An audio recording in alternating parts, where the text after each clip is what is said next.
Hey y'all, it's Queen J back with another episode of Let's Get Uncomfortable. I know, it's been quite a while. Not so long, but it has felt like it's been a long time. Listen, I absolutely love y'all. I adore y'all. Appreciate y'all more than you ever know. Alright, so as y'all know, before we even get into the topic, we do a bit of mindfulness. You guys know the routine by now. So, of course, it's not going to be any different. Now, I do want to do a trigger warning just before we even get this episode started. This is going to be a bit heavy.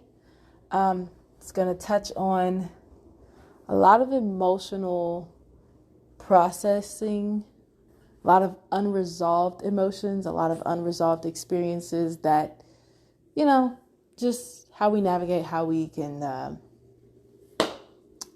cope, so to speak. So this episode may be a little heavy, maybe a little emotional, but as always, take care of you. If you need to go and pause the video or pause the pause the podcast, that is totally fine. And warning, this is also going to be completely unfiltered, so rock with it or don't rock with it. Completely up to you. But again, trigger warning. If you guys need to go take care of yourselves, that's totally fine. Again, just wanted to put that out there. This is going to be a heavy episode.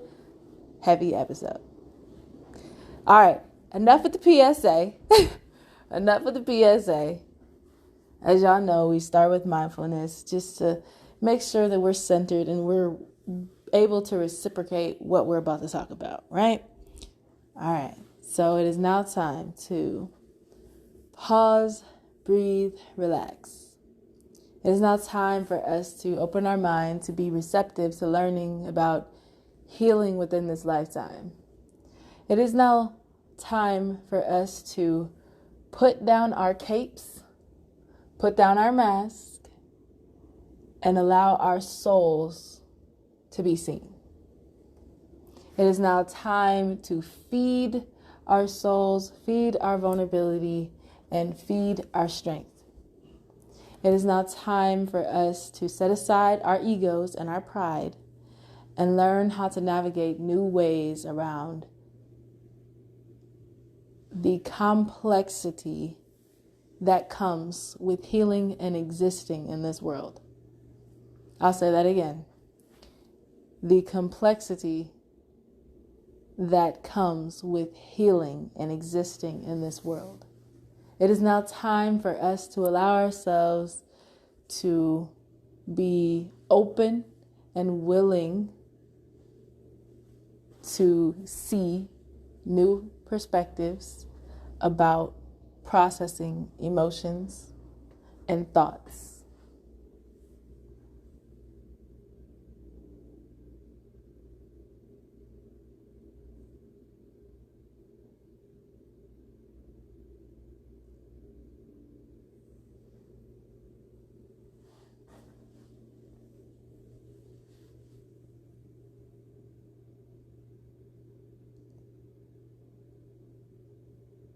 All right, y'all.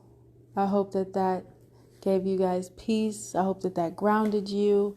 I hope that it allowed your minds to be put at ease, gave your soul some calmness. I hope that gave you a sense of serenity and allowed you to enter the stillness of the mind.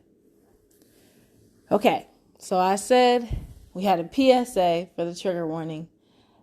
So it is going, like I said, it's going to be heavy.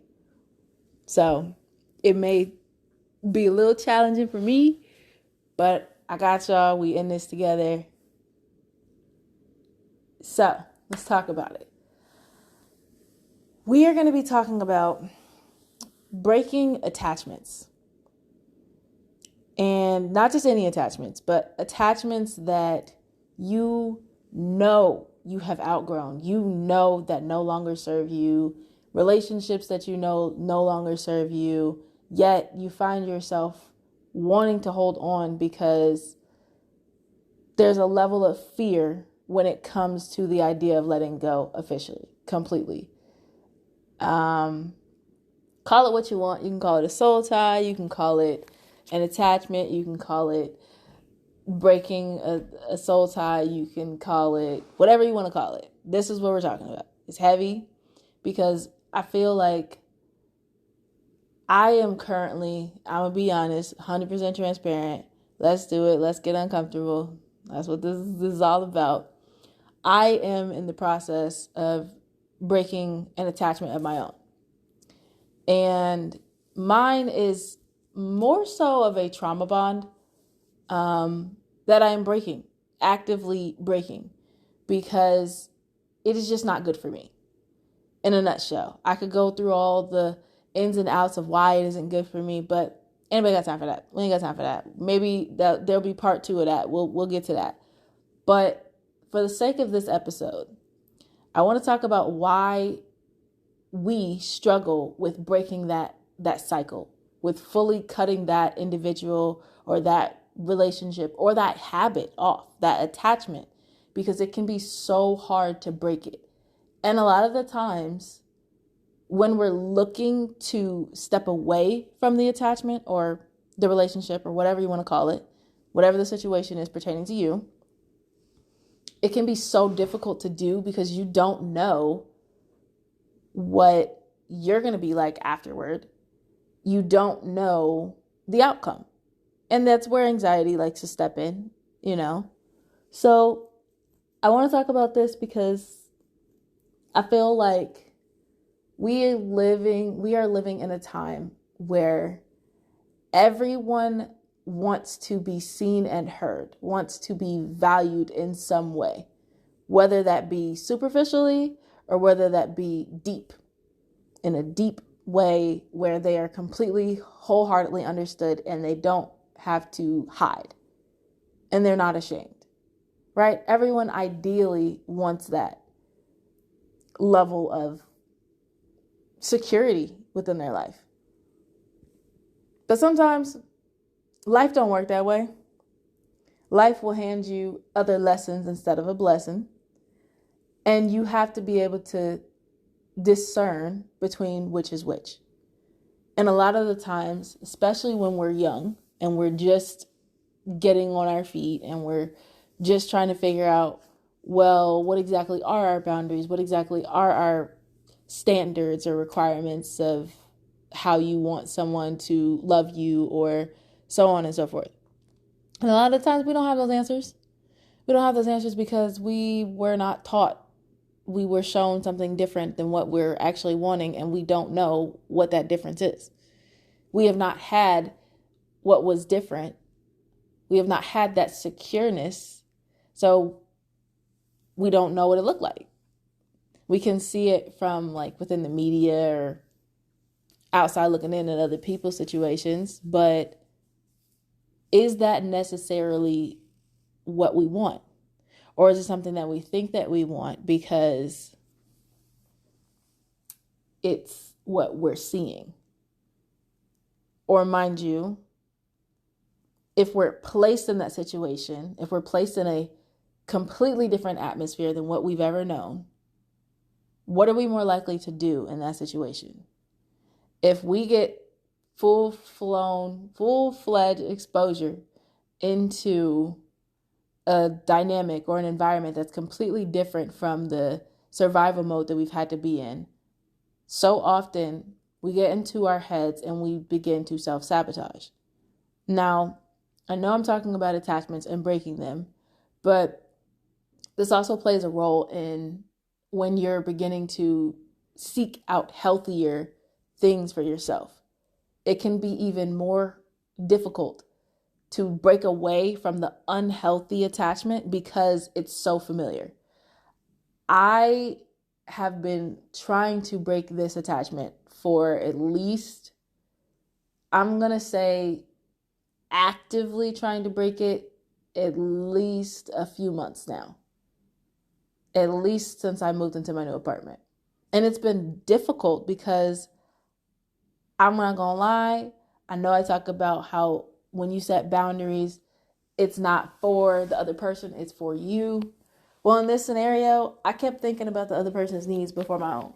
I kept thinking about how they would feel, and it made it even more difficult to break the attachment because I was like, well, we have so much things that we've shared, so much traumas shared together, etc., etc.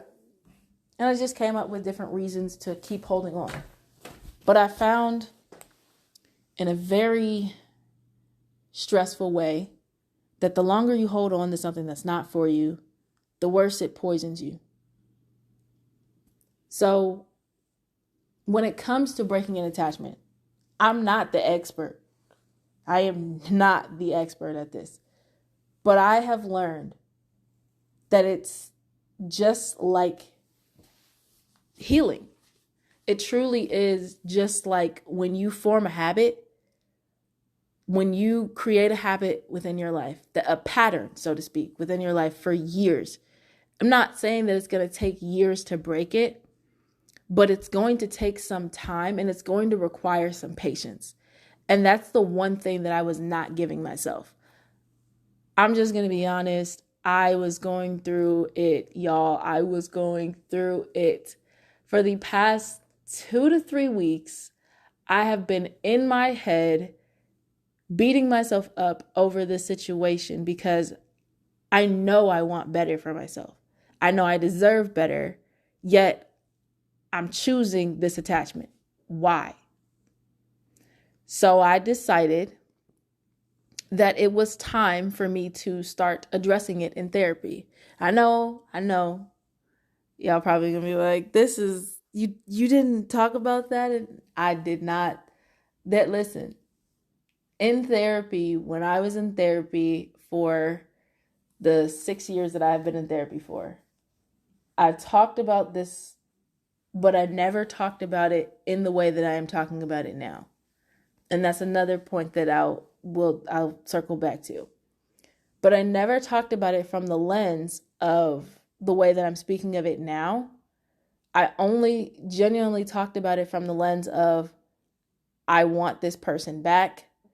I don't know why I feel this way. And it wasn't until recently that I discovered this is an attachment. This is not something that I genuinely need in my life anymore. Its purpose has long served me. It's over with. The person that I am becoming now, the woman that I am becoming now, no longer requires this of this individual. And sometimes you just grow apart. But in this scenario, I would say it's a little bit of, I have grown apart from this individual, in addition to there have been multiple instances of mental and emotional manipulation, abuse in that nature, in that realm of things. And I think for the longest time, when I first started talking about this, I never wanted to see it for what it actually was. I kept giving every excuse in the book, you name it. Oh, this person's just going through a lot. They need me. And I didn't come up with that on my own. This is not me saying I have a hero complex, or a savior complex. This is me saying, in their words, what they said back to me: I need you. I'm sad. I'm hurting. But over time, you start to pick up on things. The more aware you become, you start to pick up on how detrimental that can be for you to hear the words, I need you. Because when we think of it like, okay, this is an attachment, when we look at it from this frame of mind, we're now able to go into it clear-headed and understand they no longer serve me in my life. They no longer are good for me anymore. And I need to be able to speak up and voice that, right? But what happens when you voice that and you voice it and you keep voicing it and it's like it's not getting through? And honestly, y'all, that's what I was experiencing these past few months and these past few weeks. I was voicing something, voicing a boundary, and they weren't having it. It actually took a doctor to tell me it sounds like they're pushing your boundaries. They know what boundaries you're setting, but they're pushing it. They're They're not actually caring about the impact that it has on you, and you care about the impact that it has on you. You're voicing that. You're doing the right things. It's a matter of they're not respecting it. So at this point, when it comes to breaking an attachment, we have to see it for what it is, for one. We have to be able to, and I'm not saying that you're going to just wake up one day and be like, oh my God, this is an attachment. This is a cycle that I just need to break. It happens over time. For me, I knew it became more of an attachment when I was 23 and I was sitting in my room thinking, okay, so yeah, we're getting older now. I don't want this anymore. I want something better. I want real. I want something more. I want better. And it didn't necessarily have to be with that person. And I got sucked back in because the moment that I tried to have the conversation with said individual, they gave me so much pushback. They ended up somehow they ended up coming to my place of residence, and we talked for hours and hours and hours just about the fact that I wanted to set this boundary. And I'm realizing it right now that it was not a productive conversation, because what ended up happening was, okay, let's just do it. Let's just engage in this one last time. But I also started to pick up on the subtle ways that this individual or this attachment wanted me to engage in activities that I no longer wanted to participate in. Even after saying, like, I don't want to participate in this. I don't want to smoke. I don't want to drink. I don't want to do any of these things. And it was like, well, you should, because your mental health is bad. Or like, well, you should because you have anxiety, or you should because you have PTSD. And it was like all these different reasons why I should do these things. But in my head, I'm thinking, but I've been fine without these things. I don't need these things. Like, this is not how I cope. This is just not for me. I've learned that through trial and error over the years without this individual as well. But I say all that to say, the first step to understanding how to navigate around said attachments, whether they are extremely unhealthy, is to take stock in how it is affecting you. I saw a post on Instagram that I actually saw it today that was talking about, how do you know when a relationship has run its course, or when something is no longer for you, when an experience is no longer for you? And in a nutshell, they broke it down by saying, first, you have to understand, you have to ask yourself, what is it affecting? Is it affecting me? And how is it affecting me? It doesn't necessarily have to be, oh, it's a trigger and it's going to set me off and I'm going to automatically have a panic attack and I'm going to be hopeless and I'm going to feel all these different negative things. But it could.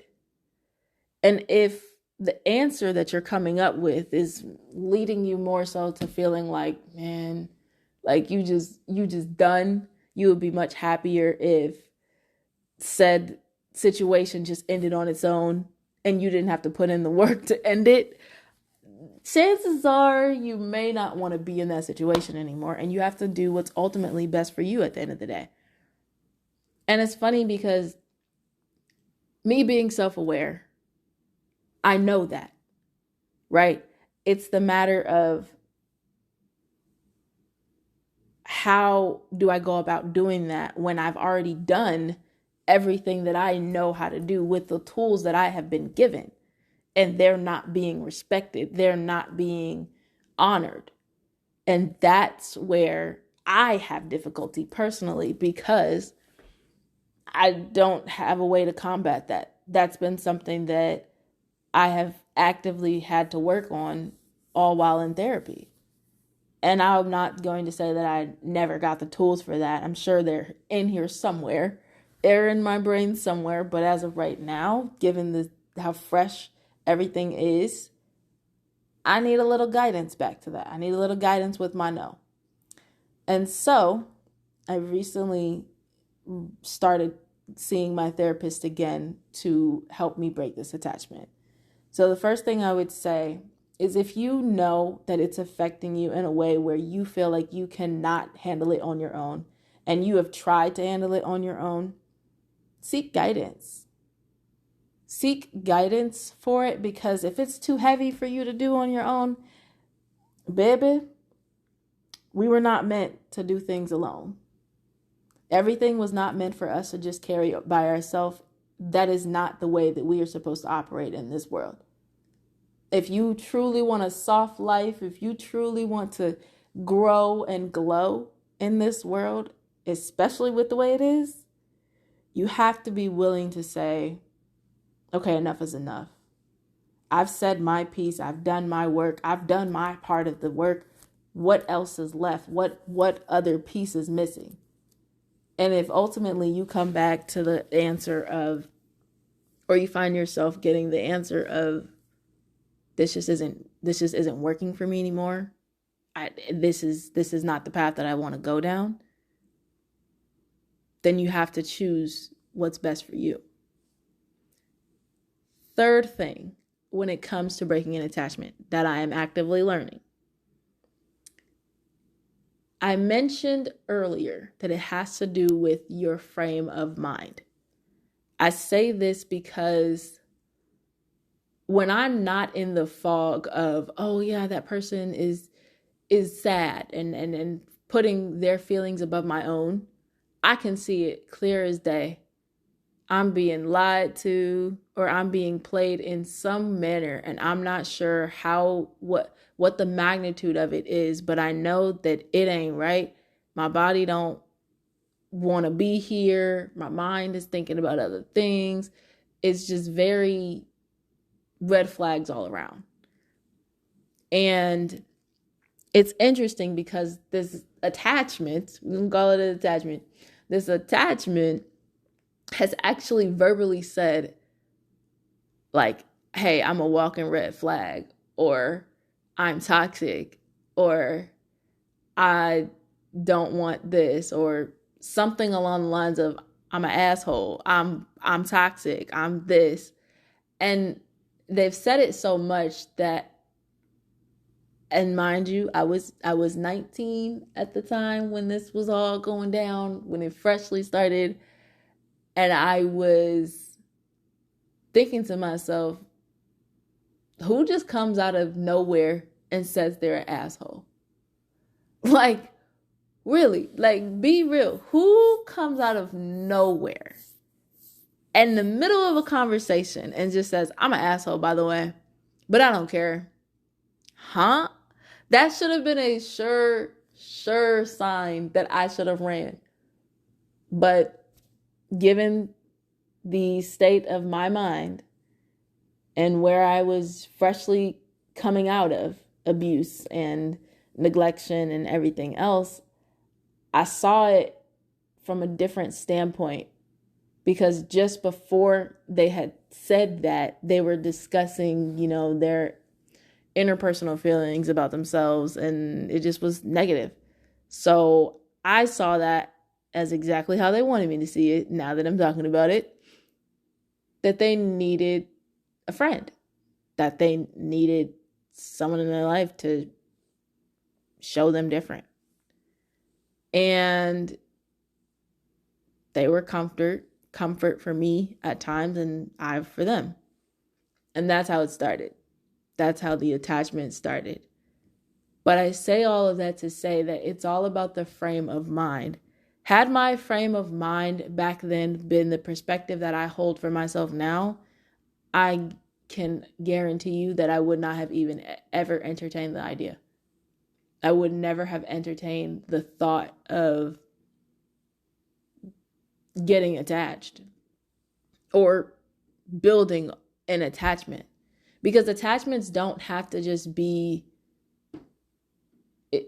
they don't always necessarily have to be so physical, or they can be emotional.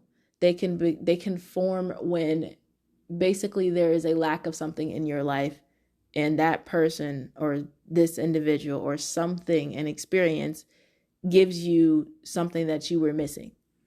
And then it becomes, okay, I'm now attached to this because this is something that I lacked in my childhood. This is something that I lacked in my life. I have yet to experience this.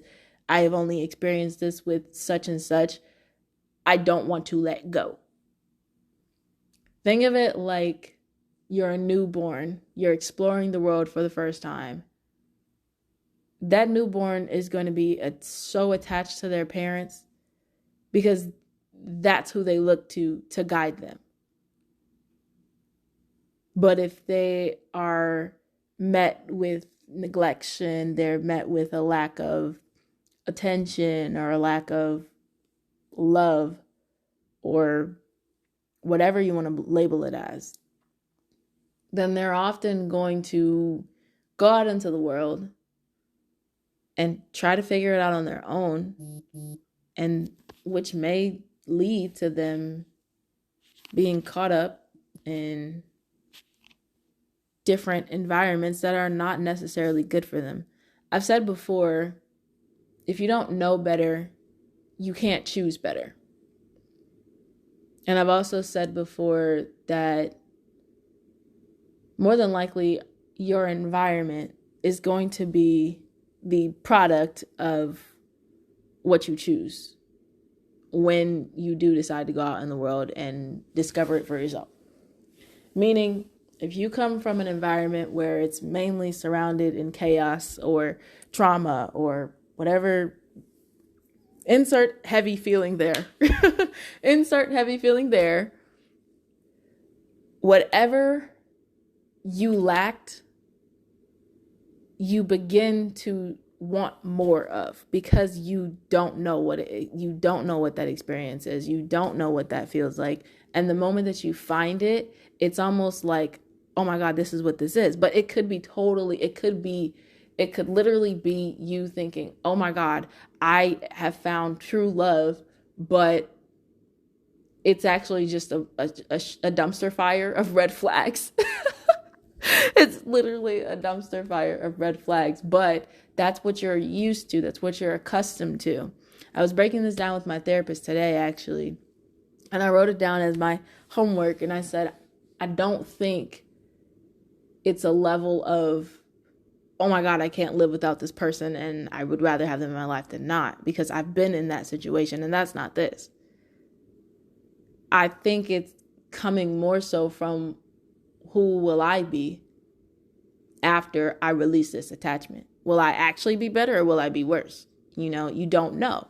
There's that's the unknown piece there. But I say all that to say, it's all about your frame of mind.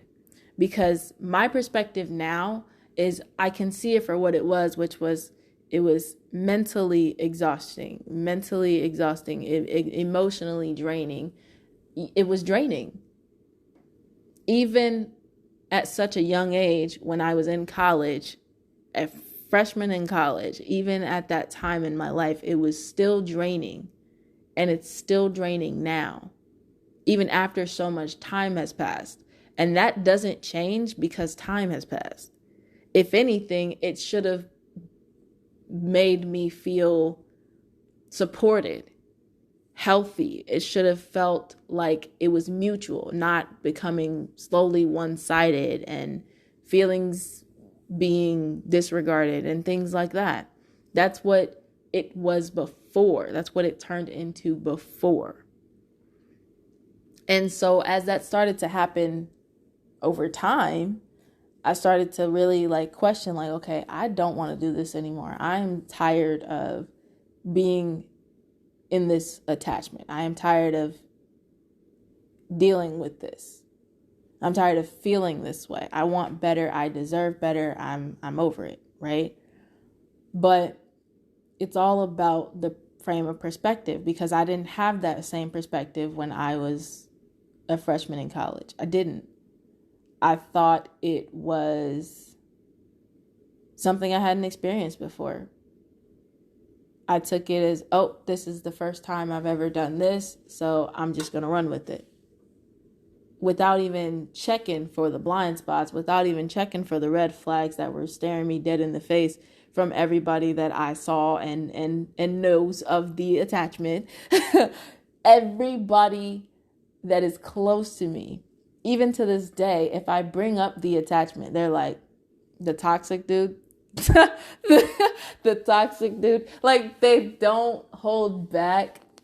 And I genuinely love my friends for that. But the thing is, I had to see it for myself. I had to genuinely see it for myself, because another thing about breaking an attachment, it can't be broken by anybody else but you or that individual if they want to. Truly can't. And that's the sad part, because it's like you want someone to just step in and be like, okay, just do this for me. But it doesn't work that way. And dealing with those heavy emotions requires some work, requires some something to lean on, some support, some support, some encouragement, because it's like if you're in and this is not to say that this is still the same attachment. This is just in general. This is just an example. If someone were in an abusive relationship, more often than not, it's very difficult for a woman to leave. It's very difficult for anyone to leave, not just a woman, but anyone to leave an abusive relationship. And part of the reason why that is because they make it so you cannot live, or you feel that you cannot live your life without them. Now, I've talked about this before. I've mentioned that I have experienced that. That is not what I'm saying this with this particular attachment that I am discussing. I'm just saying in general, that incident did occur within my life at some point. And it was difficult for me to leave then, because I felt like the outside world was going to be a much scarier place than something that I was familiar with. And in thinking that, I ran into a big red flag, and I took it for something totally different. I don't know if I saw green flags, y'all. I don't know. But all I know is that when I ran into the red flag, I refused to see it as red. I tried to change its colors in my mind, because I didn't want it to be true. Because it would have meant a lot of betrayal. It would have meant that I was right. It would have meant so much. It would have meant so much. And it hurts. It still does. I can be honest about that. But when talking about breaking attachments or breaking cycles or really getting out of toxic relationships or toxic environments, you have to be able to stand in it at some point and look at your own role in it as well. I think so often, especially nowadays, toxicity is like so over. I don't even know what the word is, but I just feel like toxicity is so it's kind of popular. It's popularized. It's dramatized. It's always in the media. It's always something, because there's always something to talk about there. And so I actually was talking with one of my good friends not too long ago about this, where they were saying that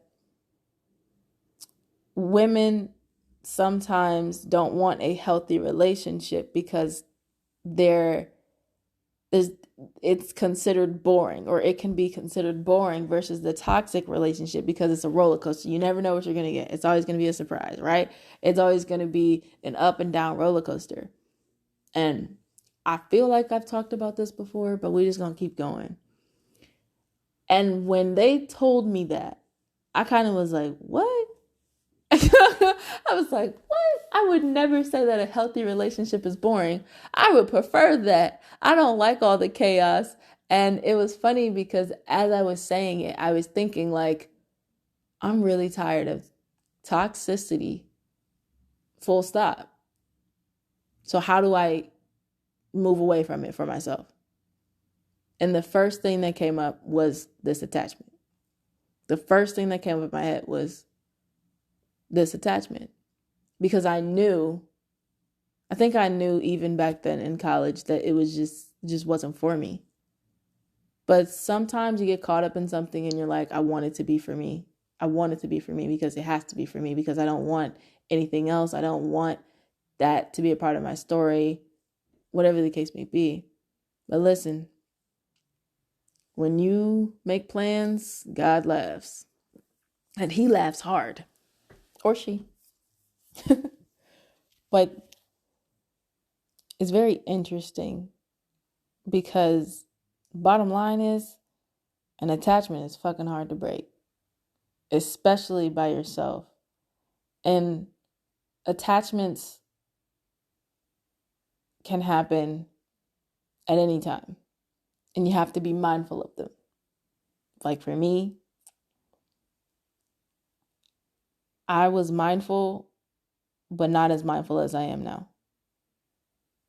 And the longer it went on, it was like, okay, I can't talk to anybody about it because it's like that meme that I always see when you pop up with the person that you know you ain't supposed to be with and you told everybody that you stopped messing with and everybody look at you like, what are you doing? You deserve better. That was my friends. My friends throughout this entire journey with said attachment have been there for me through it all. And most recently, at the time when the attachment should have been there, they weren't. They truly were not. My feelings were disregarded yet again. I was alone in my feelings. I'll talk about that probably on another episode. But maybe on the Patreon, if y'all really want to know. But it put that all into perspective. Everything was put into perspective.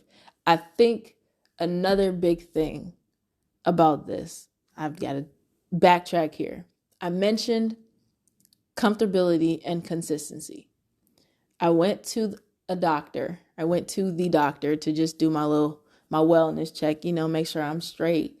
And the doctor told me that as humans, as people, our brain relies on consistency.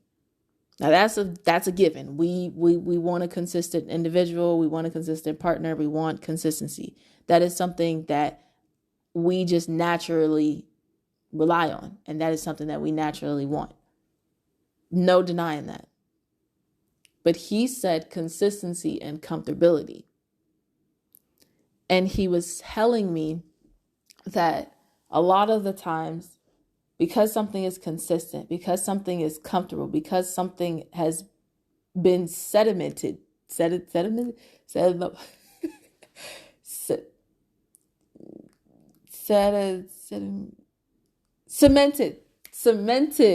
in our routine, cemented in our lives in some point, it becomes familiar and it becomes harder to break away from it because it's like, well, this is what I've always done.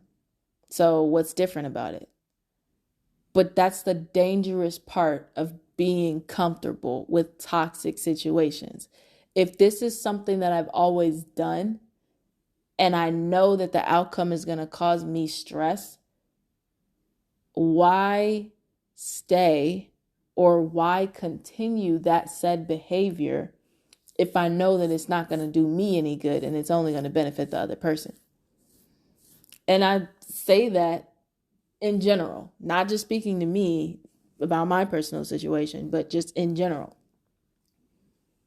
When he mentioned that, I was looking at him like, what the heck did he just say? Because he said, The brain relies on consistency and comfortability. And I had never even thought of it in that frame of mind to understand, like, this is why I keep going back. This is why the attachment is even there in the first place, because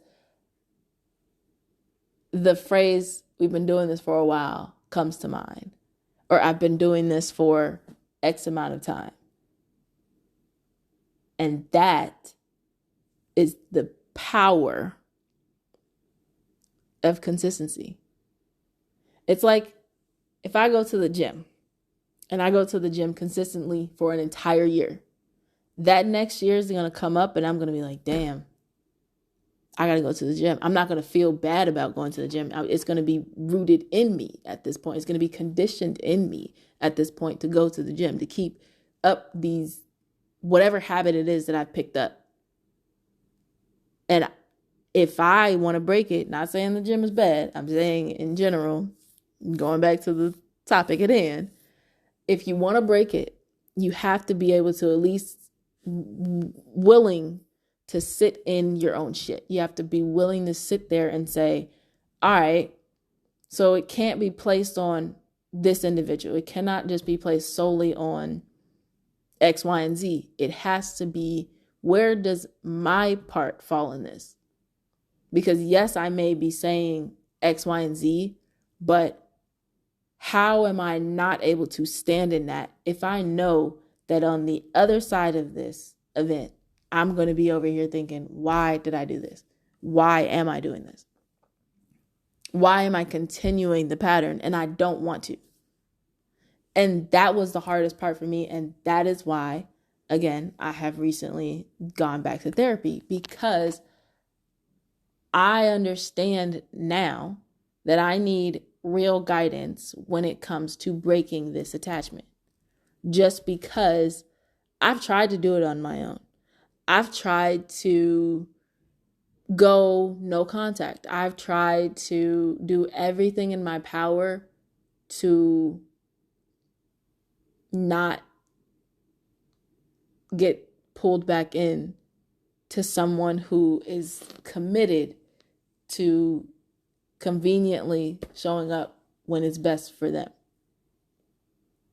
to someone who is consistently inconsistent with my feelings and validating them, and consistently showing me a form or a level of rejection, whether that be they invalidate my feelings, whether that be they try to talk down to me, whatever it is a form or a level of rejection.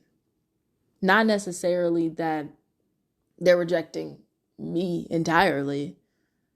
It's just pieces of me that they're rejecting, if we can be blunt. But that's not okay. And ultimately, if you, listeners, are in a situation where you feel like you deserve better and want better, then it has to start with you. It can't start with, oh, I want better from this individual. They're not going to give you better. Maya Angelou said, if someone shows you who they are, believe them. When someone shows us who they are, we need to believe them. And I was told that several times in college. I was told that several times at each turn that I was upset. I was told that every time that I had to react, or that I felt like I needed to react, whatever the case may be, I was told that several times. And it's not that I didn't listen, because I did. I took it to heart. I wrote it down. I did the work. But every time they were coming back, it was when they were at their most vulnerable. And I felt like I couldn't abandon them. And I think that's another reason why it was prolonged for so long, because if you keep constantly having an individual coming to you and saying that they need assistance, that they need this, that they need that, that their life is going to scrambles, and you're basically the only person that can help, it tends to keep you around a bit longer, even though you know that in the end you're going to be miserable. I was actually talking about this with my friend, my best friend, and she was telling me, she was like, I want you to see it for what it is. Don't put colors over it. Don't look at it from a different perspective. Look at it from this lens, because this needs to be a wake-up call. And that it was. Whew, that it was. It was a huge wake-up call. And I say that smiling because for me, I'm very proud that I'm able to see it now and not 80 years from now or not 15 years from now. Like, I'm very glad that I'm able to sit here and say, I am ready to take my power back. Because that is the final piece when it comes to breaking an attachment. You have to be willing and ready to take your power back. And the thing is, when you're in something like this, you don't see it until you see it. And then you cannot unsee it. And you can try to convince yourself that you unsee it, that's not what it is. You can try to make sense of different things or what was said and how things were done. But ultimately, you come back to the same answer. 2 + 2 = 4. This is something that I don't need to be in anymore. I didn't mean to make that rhyme, but y'all get what I'm saying. For me, it was a lot of interesting, funny, and ironic inconsistencies that I started to pick up on. And it was like, I'm someone who takes words to heart. I'm someone who can remember everything that anyone has ever told me. And I started to pick up on like my saying like, oh, well, this was said in such and such conversation. And individuals saying, no, I never said that. No, I never did that. No, I never did that. Knowing full well that they did. And that, as we all know, is a level of gaslighting. That is a tool used to make your reality seem like it's worse than what it is or better than what it is, depending on how they want it to work in their benefit, in their favor. And I was thinking the whole time, like, I'm going to stand on what I say and I'm going to put that in the back of my mind. I'm going to make a mental note for myself. And I did that.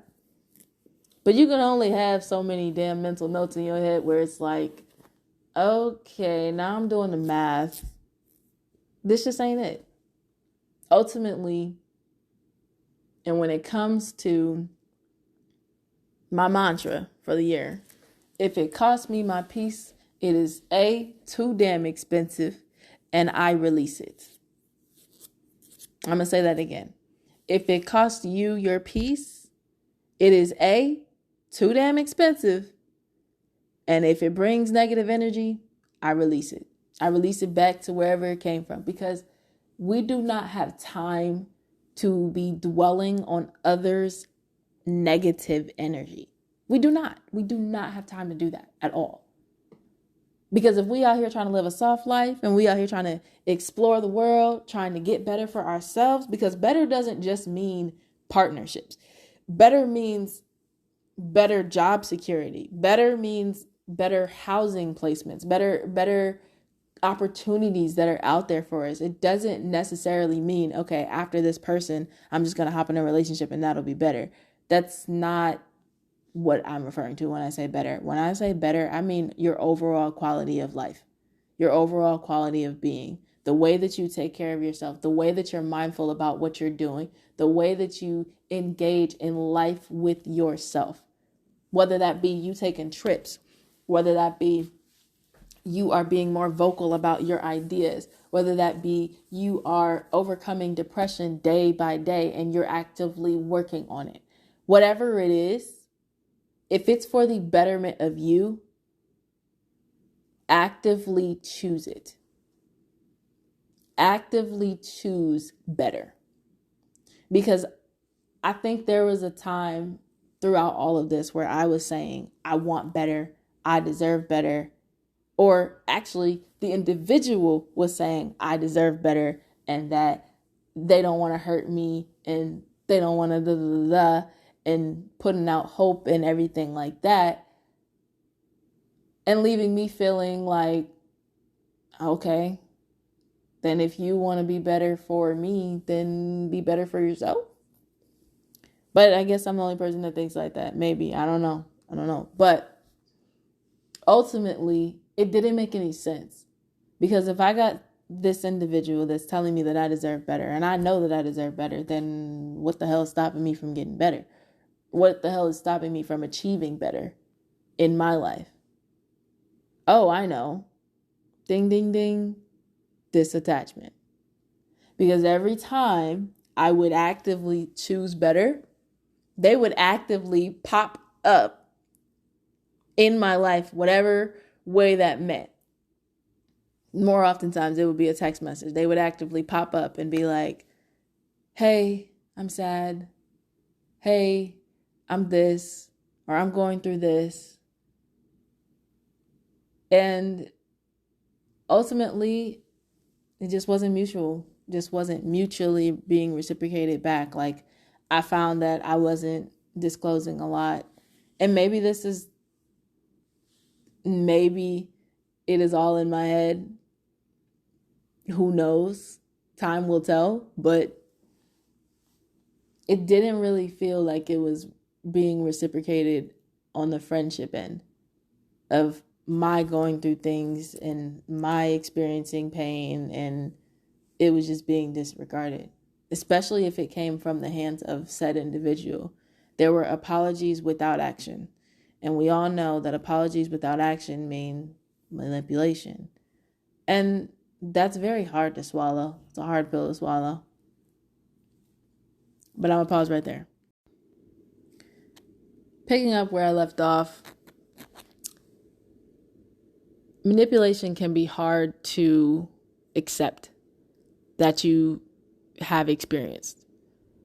But I think for me, especially with the way that I view the world now and the way that I view things now, I'm very, very aware of what goes around. I'm very aware of when I am being manipulated or when I feel like I am beginning to be manipulated.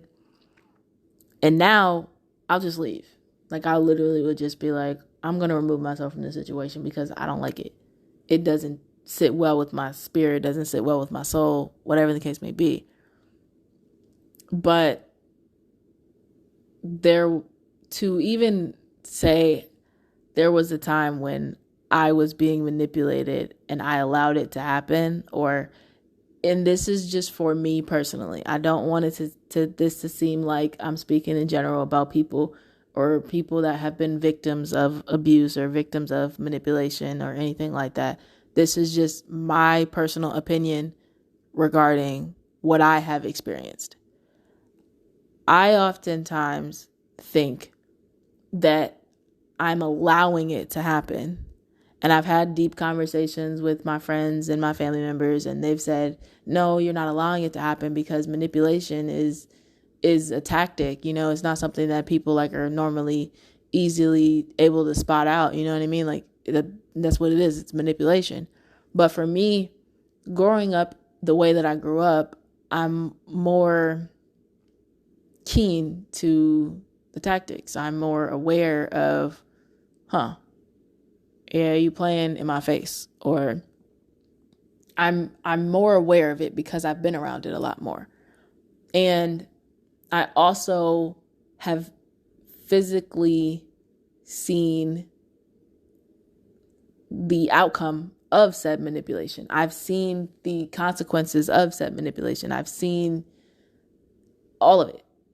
I've seen the aftermath.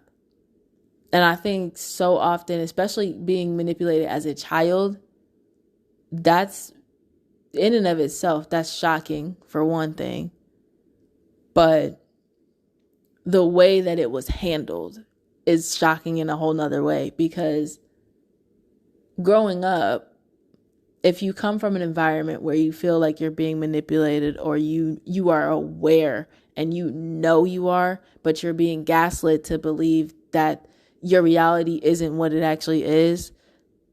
And this is for me again, personally, causing you to dissociate and go through all these different things at such a very, very young age. Like, imagine being 16 years old and staring off into space because you're just processing way too much trauma, or you're not even processing the trauma. Your brain is like, nah, we don't need to think about it. So we just don't need to think about anything. So let's just shut off for a moment. And that was what I experienced. And for me to be able to even admit that that was what I experienced, and like actually say like, yeah, that was a part of my childhood. Yeah, that's something I went through. It is really, it's really hard to do, but there's this duality here where I am actually proud that I'm actually able to stand it and say, yeah, I experienced that, but that doesn't mean I have to continue experiencing it. And the reason why I think I personally go back to feeling like, oh, I'm allowing it to happen, because if I know what's going on, this is, again, personal for me. If I know what's going on, I don't understand how I can be like, well, okay. And that is the part that has always gnawed at me. Like, gives me like a gnawing feeling of like, why is it, what, I don't know what the question is that I need to ask here. But it's like, dude, come on, And I know that so many other people probably have felt this way as well. Like, come on, I know that they're playing me, bro. Why? What is going on? But that's the aftermath of manipulation. It truly is, because you have to unlearn what you thought was true. You have to step into a new perspective, step into a new reality of, no, this is the truth. Trigger warning here. When I was going through my realization of the things that I experienced at a very, very young age, with one of my abusers, I was so angry with the entire situation, but I was more so angry at myself, because I kept coming back to, I knew that was going on. I knew that was going on. And I didn't say anything, and I didn't do anything. And I just kept beating myself up over what I knew and what I didn't do. And I think this might be true for all victims of abuse and all victims of manipulation. But I think so often, because we know that they're manipulating our mind, it can bring us back to that victim mindset of like, of like, I allowed it to happen. I put myself in that situation, And I was having a conversation with one of my good friends, and they were saying like, that's interesting that you feel that way, because I don't think most victims would see it from that perspective. Like, I don't think they would wake up and be like, I put myself here. I allowed this to happen. But it's not even shame. It's not a feeling of shame or a feeling of like, why did this happen or anything like that. It's more so acknowledging the fact like, there's got to be something in me that's causing them to want to do this. Not saying that I am asking for it, not saying that I am saying, hey, yeah, like I want to be abused. I'm not saying that at all. It just feels like those who are often manipulated, or those who are often placed in situations where they feel like they're being manipulated, they know a lot more than the other individual, or they are very aware of what's going on, but they don't have a direct way out. I would say during the times that I experienced these moments, of my life, I knew exactly what to say, but it never felt like I would be heard. And that's the hard part when it comes to even acknowledging, like, okay, yeah, this attachment is just another form of abuse. This cycle is just another form of abuse, that type of thing. And that's difficult as hell to admit, difficult as hell to accept, because nobody wants to accept that. Absolutely nobody. But again, you have to look at your part as well. If you continue to put yourself in the frame of mind as a victim, or put yourself in the frame of mind as someone who is constantly abused, and you're not actively doing the work to step out of said abuse, or to work on yourself to move away from the abusive mindset that you were subjected to, then you have to be able to, it's hard to describe. You have to be able to see everything from all perspectives. I'm not saying that abuse is okay. In no way am I saying that. I'm saying look at it from a different standpoint. Because in every single situation that I have experienced personally, I was told by several people, not just one. I was told by people in authority. I was told by people within my inner circle that you have more power than you think in this situation. And I always took that, and I never understood it. I just kind of held on to it. Like it was in the back of my pocket. Like, I have more power than I think, than I know. And it was like, how do I use that to my advantage? Like, how do I use that to my advantage? But one day I had gotten, there was an altercation at school. I had gotten bullied at school, and I lost my shit. That's a story for another time, but I lost my shit. And long story short, when I lost my shit, my friend was like, they took it upon themselves to go to the principal's office and tell them what happened, because I wasn't going to say nothing. I was just going to let it ride. But ultimately, they go to the principal's office, and this is where I first heard this statement. I was in the office with him, and he was telling me, like, tell me a little bit about what happened. So I'm telling him about what happened. I'm talking about the whole situation. At the end of me expressing my feelings, at the end of me saying, like, I just want to, like, scream. I'm really angry. I just want to, do all X, Y, and Z, and expressing how the humiliation made me feel, how the feeling of rejection made me feel, all that stuff, basically having like a mini therapy session or whatever. When I told him the way I felt and the way that I wanted to react, which was, if I can remember correctly, I think I said something along the lines of, I want to punch him in his face. And he was like, well, we don't want to resort to violence, but I understand.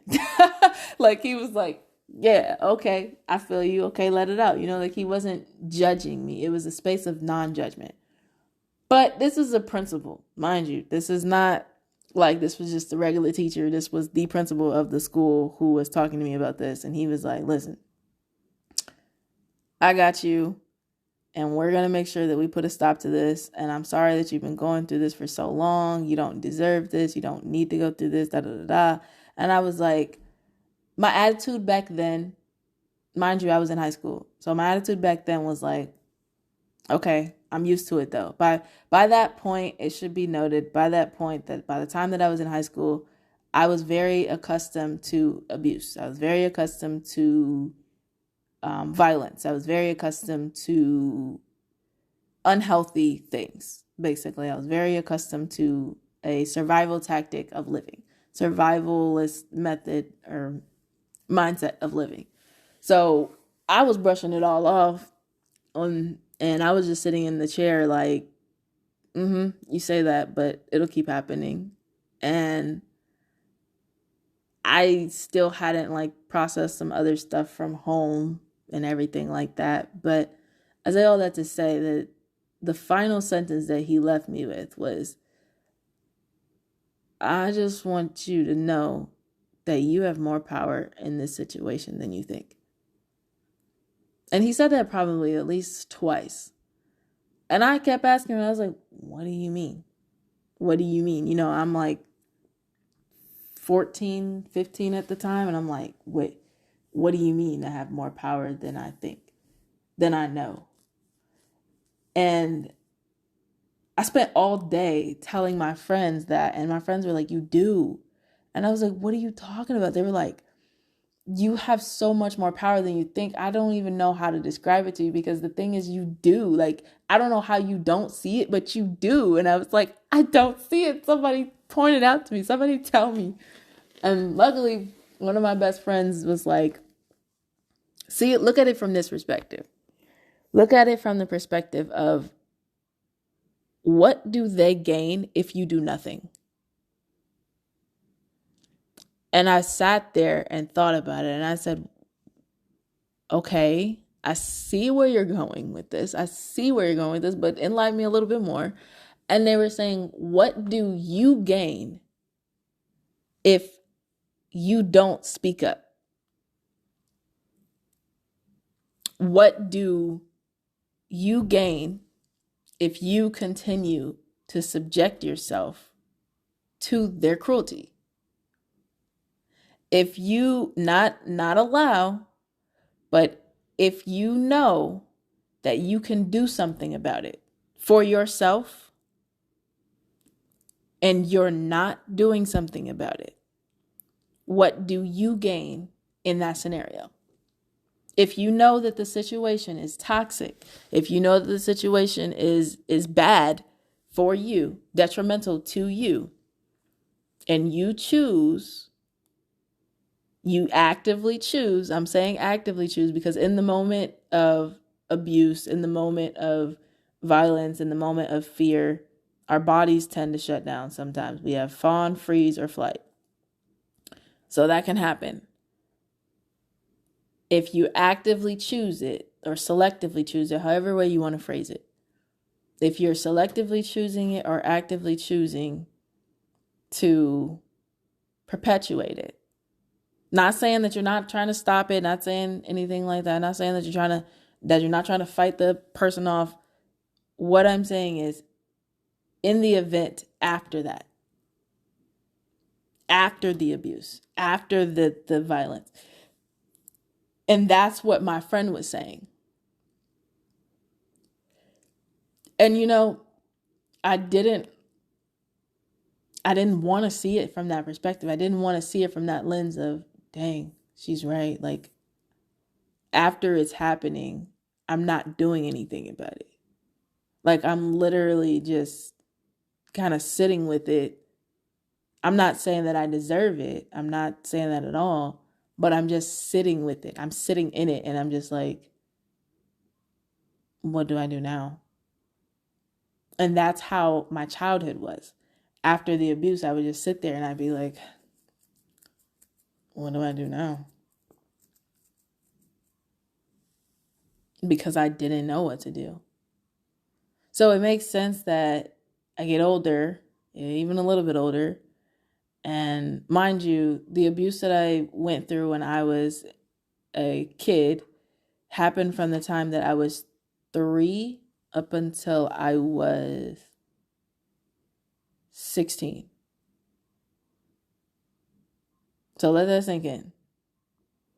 From the time that I was 3 to the time that I was 16, I went through a lot of trauma. We're just going to leave it at that. And getting into college and kind of freshly realizing it in college, but not only telling a few people, because apparently I told some people, which I did not remember, but being a freshman in college and finally out on my own and not enduring that abuse and not, but still living in a mindset of like, okay, well, I already got PTSD, but it was undiagnosed back then. I've already got, all these different things. Something was seriously wrong. There was a huge chemical imbalance within my brain from the time that I was, I don't know. I can't say it was from 3 to 16, but I'll say around there, within that time gap there.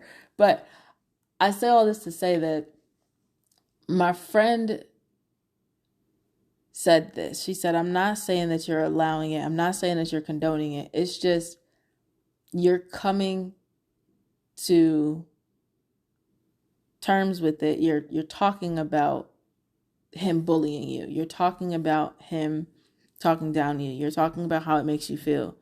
But whenever we suggest that you do something about it or that we do something about it, you don't want to. And that's what we're having a hard time understanding. Do you think that you're going to get in trouble? Do you think that you're going to be blamed for it is because you fought him? All these different things, all these different moving factors. But ultimately, it boils down to, I'm going to get the blame because I was stuck in that mindset of, damn, this is my fault. I think more so back then I had a mindset of like, why me? Why is this happening? So it was always questioning like, okay, like, why is this happening? And then I would come up with some type of answer, and then my brain would be like, okay, we're not going to think about it anymore. And that happens in a traumatic situation. That happens. The body shuts down sometimes, but the body also keeps score. Keep that in mind.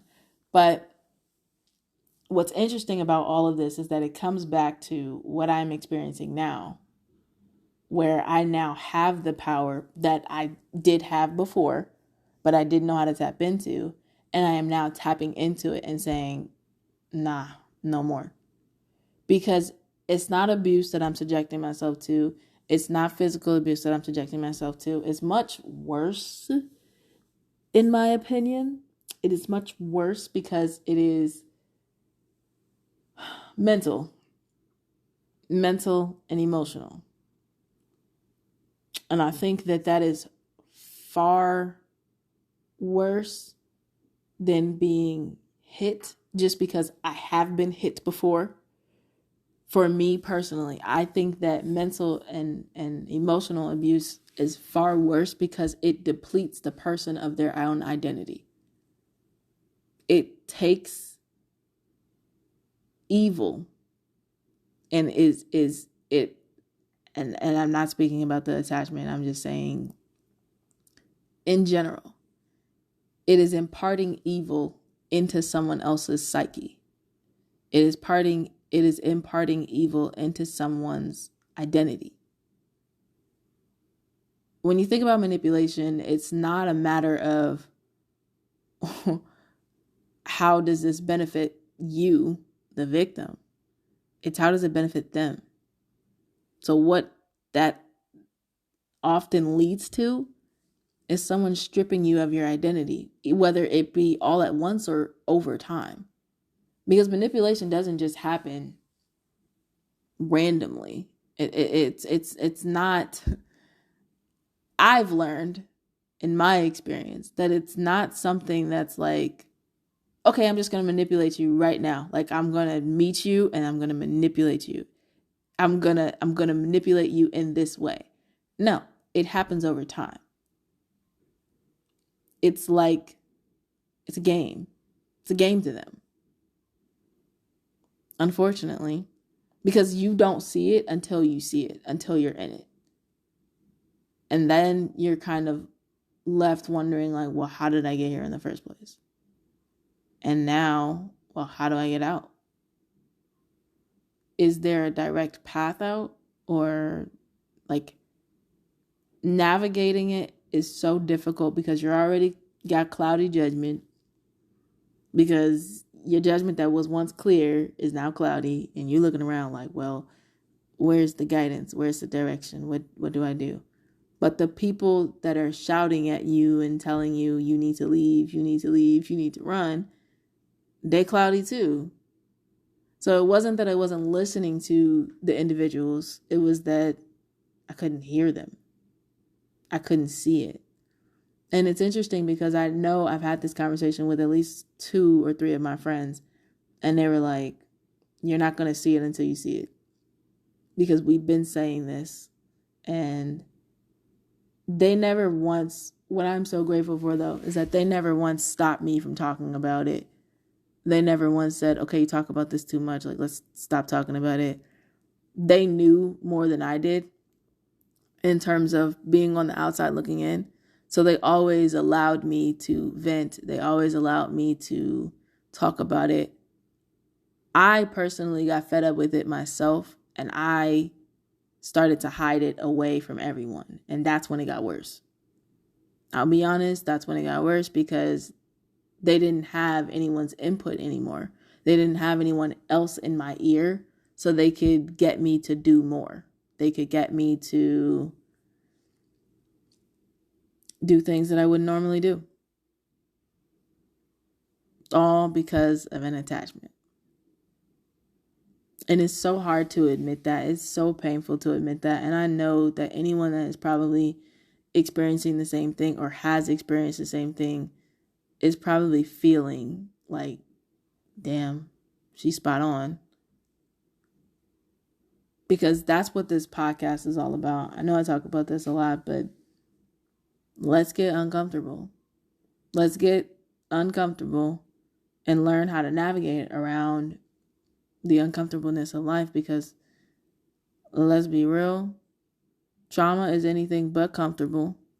Navigating through trauma is anything but comfortable. It's going to bring up some hard feelings, and especially navigating any sort of abuse, and especially childhood abuse. That's a whole nother bombshell in itself. So when we're looking at different ways to navigate around breaking attachments and breaking out of unhealthy habits that we have been involved in for years, you have to be willing to first ask yourself, what is it affecting? Or how is it affecting you? Is it affecting you? Is it in my control? And you also have to be willing to look at your role that you play in it, if it's been prolonged. Meaning, I'm not saying before the abuse happens, I'm not saying you think, okay, I deserve to get hit. That's not what I'm saying. What I am saying is, what is your role in after this happens?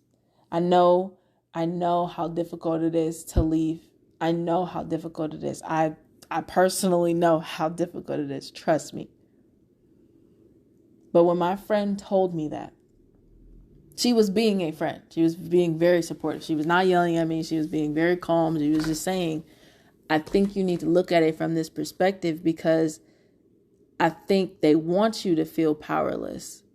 But if you look at it from this perspective that I am giving you on a silver platter, I am telling you, look at it from this perspective, you will see that you're in more control than you ever realized. The same thing that my vice principal and principal were saying, you are in control. And it makes you feel like you're not, because you don't see it. You do not see it because, first of all, you're scared. And the only way that you can overcome the fear and overcome the anxiety or whatever the feeling is to face it and look at it and say, what the fuck am I scared of? Even if y'all are still scared, you still got to face it, and you still have to kind of talk at it to figure out the way around it. Navigating that cloudy mind of mine was not easy, and I did not do it alone, thankfully. But sometimes it felt like I had to do it alone, because I didn't like coming to people about it. I didn't like talking about said individual. I didn't like feeling the feelings that I feel when I bring it up, or when it's brought up, or when my mind brings it up, or when I never liked it. I never wanted to burden anyone with it. So I felt like, well, I'm old enough now. I don't need to talk about it anymore. If it matters, then it matters. If it doesn't, it doesn't. But now seeing that I'm actively doing the work to break it,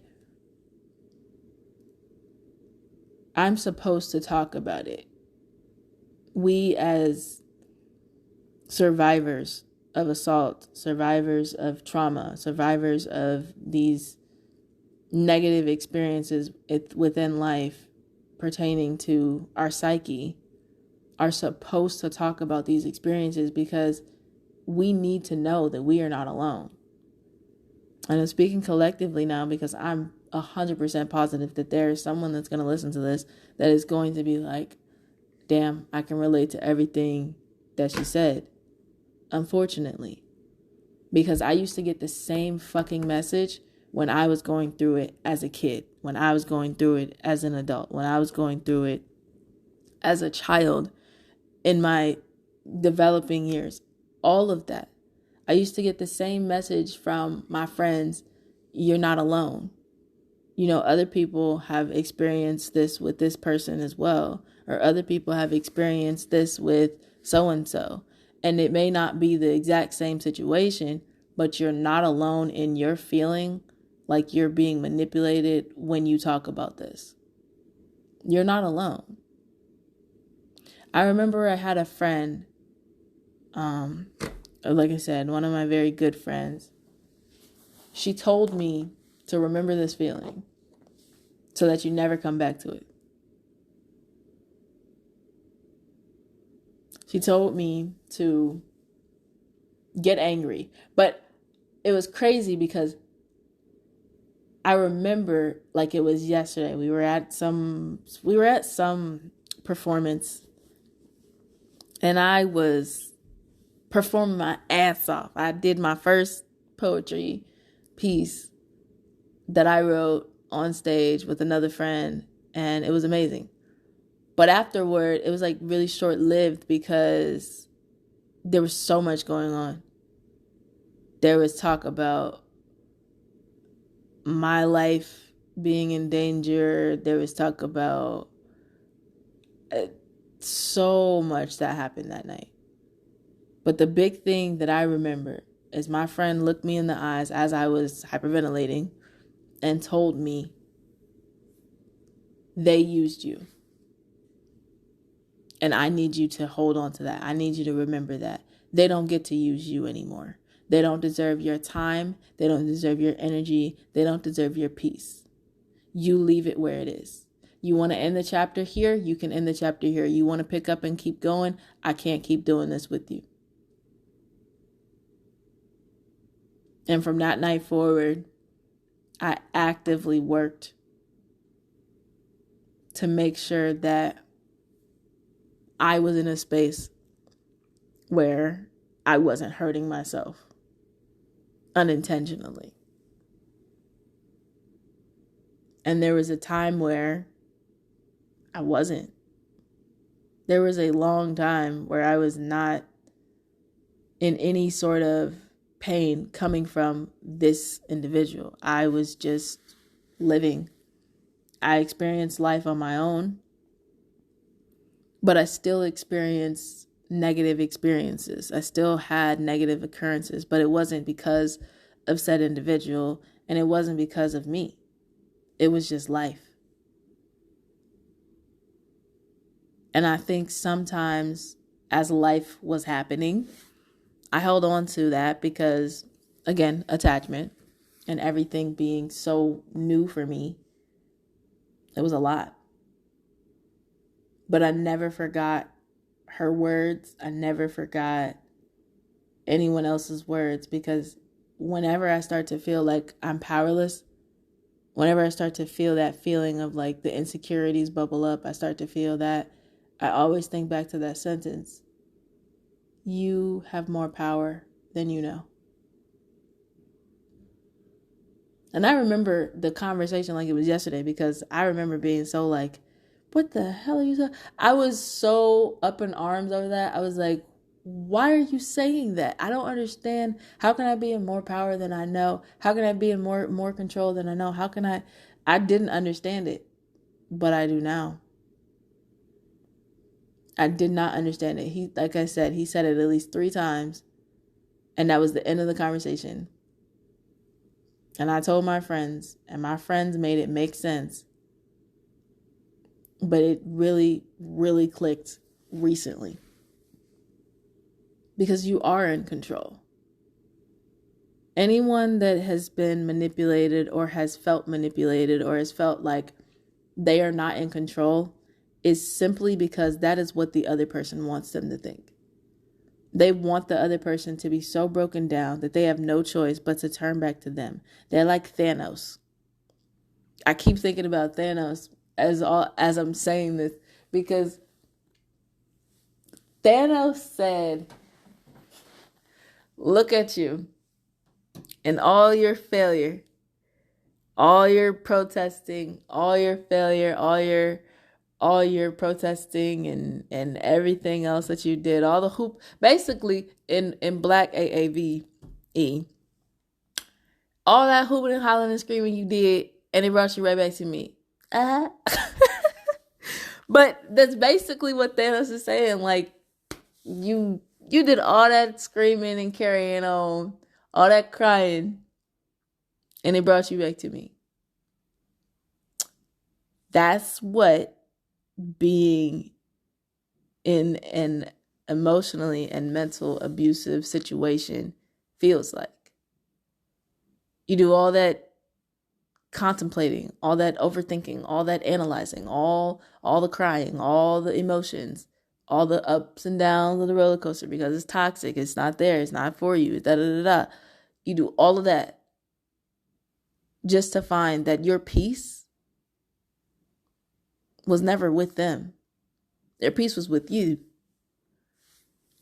But it makes me think of Thanos, because that's what the manipulative person wants you to think. That's what the narcissistic individual wants you to feel.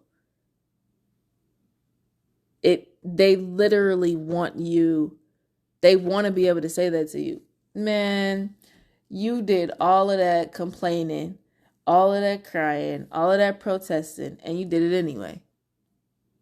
You set a boundary several times over. And guess what? You're still here. You said no 1,000 times, but you're still here. Huh. Interesting. So they can sit on their high horse and say that to you. They can say, so you said you didn't want to smoke, but ain't that a blunt in your hand? Oh, that's right. You said you didn't want to drink, but ain't that a bottle in your hand? Oh, okay. So I heard you say that you didn't want to be around this person, but ain't that him in the corner? You told me that you weren't going to smoke. I told you that you were. You said that you weren't.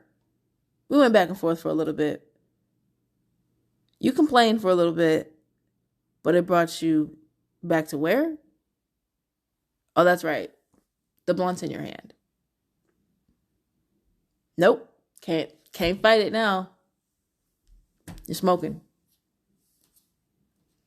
But that's the tactic. That's a play-by-play of some of the things that I experienced just the past few weeks. But it's interesting because I was talking with my sister. And I told my sister the same thing that I said to this person. I said, I'm not smoking. I don't smoke anymore. Later on in the evening, I felt like smoking. So I smoked. My sister said, but do you ever think of it from the perspective of they got you to smoke anyway? You said you didn't want to smoke, but you ended up smoking later that night. I know you made the decision, but do you ever think that from their perspective that they're thinking, I got her to do it anyway? And that changed my whole freaking perspective. That changed my whole freaking perspective. Because the thing is, if someone is to push your boundaries after you set a boundary, chances are they don't have your best interest at heart. I probably broke a lot of hearts just now, but chances are they do not have your best interest at heart. If they are the type of person to push your boundary, they are not the type of person that you need to have in your circle. Period, point blank.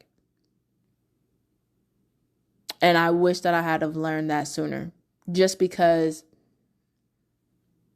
learning it now is so much different, way different than me learning it before. Because, first of all, past me didn't have boundaries.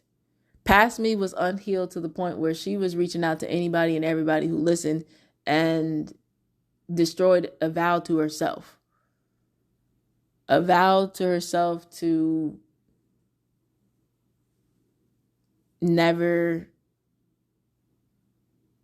experience her home life ever again. But she ain't realized that she was, I ain't realized, old me ain't realized that that's what we was doing. But it happened. I could say at that time, I didn't know better. I know better now, though. 100%. But what's crazy is you don't ever think of it from that perspective of like, yeah, you said you didn't want to, but you did anyway. Later. Does that still count? And the answer is, sadly, in their mind, yeah, it does.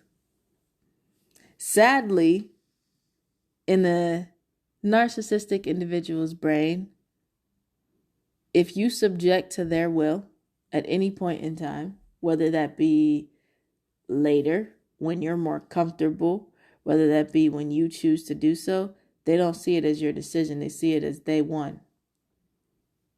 I know that from firsthand experience. But I guess it's so much easier, or they want you to think that sometimes they want you to think it's your decision. Sometimes they want you to think it's theirs. And that's the hard part about narcissistic individuals, because they will always make you think that your feelings are inferior to theirs and even your thoughts.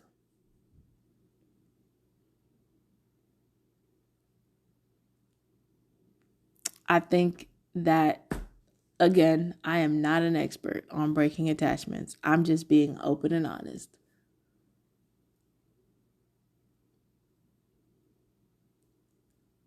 For anyone that's listening, I want you guys, and if you guys have ever experienced this, or if you know someone that has experienced this, I want you to say these affirmations to yourself every day. I am myself. I know myself. I am a voice for myself. I love myself. I trust myself. I am grounded within myself.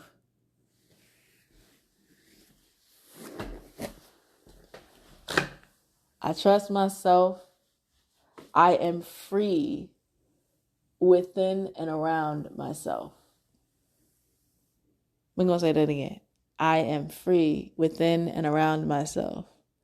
I am grounded within myself. I know myself.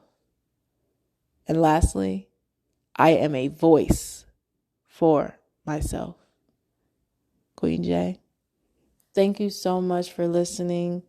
This has been Queen J with part 2 of navigating around breaking attachment styles, breaking attachments.